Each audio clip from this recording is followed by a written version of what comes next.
మన రాష్ట్రం తీసుకొచ్చింది. ఇదే కాదు, ఇవాళ ఇంజనీరింగ్ చదువుకున్న వాళ్ళని చూస్తున్నాం. సంవత్సరానికి 1,10,000 మంది ఇంజనీరింగ్ సర్టిఫికెట్లు తీసుకొని బయటకు వస్తారు. బయటకు వస్తే వాళ్ళకు పని ఏదన్నా చెబుదామంటే ఇండ్ల దగ్గర పనిచేస్తే మేస్త్రికి ఉన్న అవగాహన కూడా ఇంజనీరింగ్ గ్రాడ్యుయేట్లకు లేదు. ఇది చెప్పడానికి బాధగా ఉంది, కొందరికి వినడానికి కష్టంగా ఉండొచ్చు. ఇది నిజమా కాదా మీకు అందరికీ తెలుసు.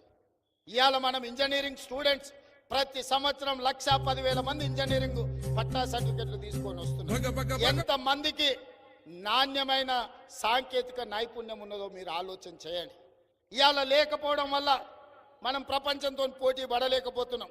ఇంజనీరింగ్ చదువుకొని చిన్న చిన్న పనులు చేయలేకపోతున్నారు. చదువుకు చేసే ఉద్యోగానికి పొంతన లేక ఎంతో మానసిక ఆవేదన చెందుతున్నారు. వాళ్ళ బాధ చూసి తల్లిదండ్రులు కుంగిపోతున్నారు. అందుకే ఈరోజు వాళ్ళకు శిక్షణ ఇవ్వాలి, సాంకేతిక నైపుణ్యం పెంచాలి, ప్రపంచ దేశాలతో పోటీ పడాలి అని యంగ్ ఇండియా స్కిల్స్ యూనివర్సిటీని భారతదేశంలోనే మొట్టమొదటిసారి పోటీ పడే విధంగా ప్రపంచంతో ఈరోజు యంగ్ ఇండియా స్కిల్స్ యూనివర్సిటీని తెలంగాణ రాష్ట్ర ప్రభుత్వం ప్రారంభించింది. యంగ్ ఇండియా స్కిల్స్ యూనివర్సిటీకి ఈరోజు చైర్పర్సన్గా ఆనంద్ మహేంద్ర కార్ల కంపెనీ ఓనర్ ఇవాళ మన యూనివర్సిటీకి చైర్మన్.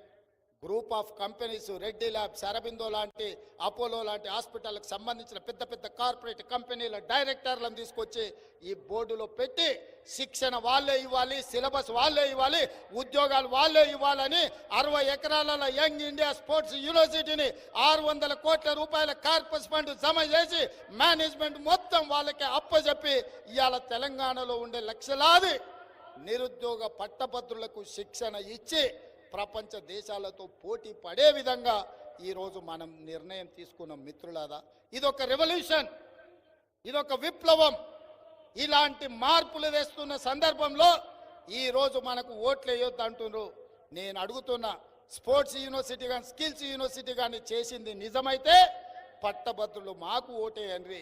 నేను చెప్పింది అబద్ధమైతే మీరు ఎవరికి ఓటేసుకున్నా నాకు అభ్యంతరం లేదు.